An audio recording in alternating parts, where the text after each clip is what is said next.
Friends, இன்றைக்கி நம்ம சேனலில் மேங்கோ கேசரி செய்வது எப்படின்னு பார்க்க போகிறோம். வாங்க.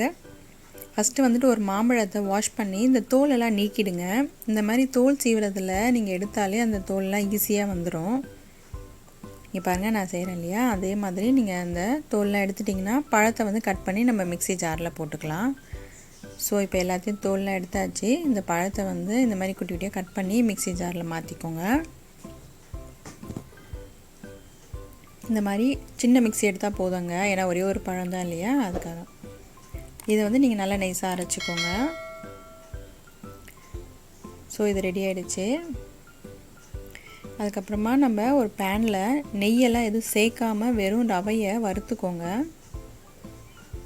நீங்கள் எப்போயுமே வந்து ரவை கேசரி அந்த மாதிரி தான் கேள்விப்பட்டிருப்பீங்க. ஸோ மேங்கோ கேசரி கூட ரொம்ப டேஸ்டியாக இருக்குங்க. இந்த சீசனுக்குலாம் அது வந்து செஞ்சு சாப்பிட்ணும், நல்லாயிருக்கும். அதுக்கப்புறமா நெய் ஆட் பண்ணிவிட்டு முந்திரி கொஞ்சம் வறுத்து எடுத்துக்கோங்க. அதுக்கப்புறம் திராட்சை வறுத்து எடுத்துக்கலாம்.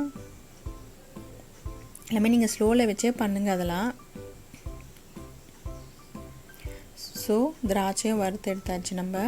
அதுக்கப்புறமா நம்ம தண்ணி சேர்த்துக்கலாம். தண்ணி வந்து நான் 2 கிளாஸ் தண்ணி எடுத்துருக்கேங்க. சர்க்கரையும் ஆட் பண்ணிக்கோங்க. சர்க்கரை வந்து கரைஞ்சிடணுங்க.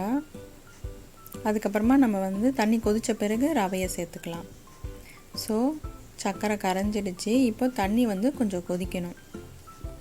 இங்கே பாருங்கள், இந்த மாதிரி கொதிக்குது இல்லையா, கொதிக்கும் போது ரவையை ஆட் பண்ணிக்கோங்க. நம்ம வறுத்து வச்சுருக்கோம்ல ரவை, அதை வந்து ஆட் பண்ணிக்கோங்க. நீங்கள் அப்படியே ஸ்லோலியே வச்சுட்டு வந்தீங்கன்னா அந்த கெட்டி தட்டாமல் இருக்கும், அதனால தான். ஸோ அதெல்லாம் நீங்கள் கலந்து விட்டுட்டே வாங்க, ரவையும் அப்படியே வெந்துடும். இங்கே பாருங்கள், இந்த மாதிரி வெந்துடுச்சு இல்லையா. இந்த நேரத்தில் நம்ம அரைச்சி வச்சுருக்க அந்த மேங்கோ விழுதை வந்து இதில் சேர்க்குறோம். மாம்பழம் விழுதை இதில் நம்ம ஆட் பண்ணிக்கிறோம். ஸோ அதையும் நல்லா நீங்கள் கலந்து விடுங்க. அந்த மாம்பழம் சேர்த்த பிறகு கொஞ்சம் அப்படியே இலகும், அது நீங்கள் கலந்து விட்டுனே இருந்தீங்கன்னா கெட்டியாயிடும். ஏலக்காய் தூள் சேர்த்துக்கோங்க வாசனைக்கு. கொஞ்சம் கொஞ்சமாக நெய் ஆட் பண்ணுங்கள், மொத்தமாக ஆட் பண்ணாதீங்க.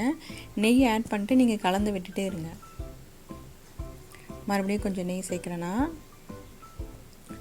ஏன்னா கொஞ்சம் கொஞ்சமாக ஆட் பண்ணும்போது தான் வந்து கரெக்டாக இருக்கும். நீங்கள் எடுத்த எடுப்புலேயே வந்து மொத்தமாக ஊற்றிடாதீங்க.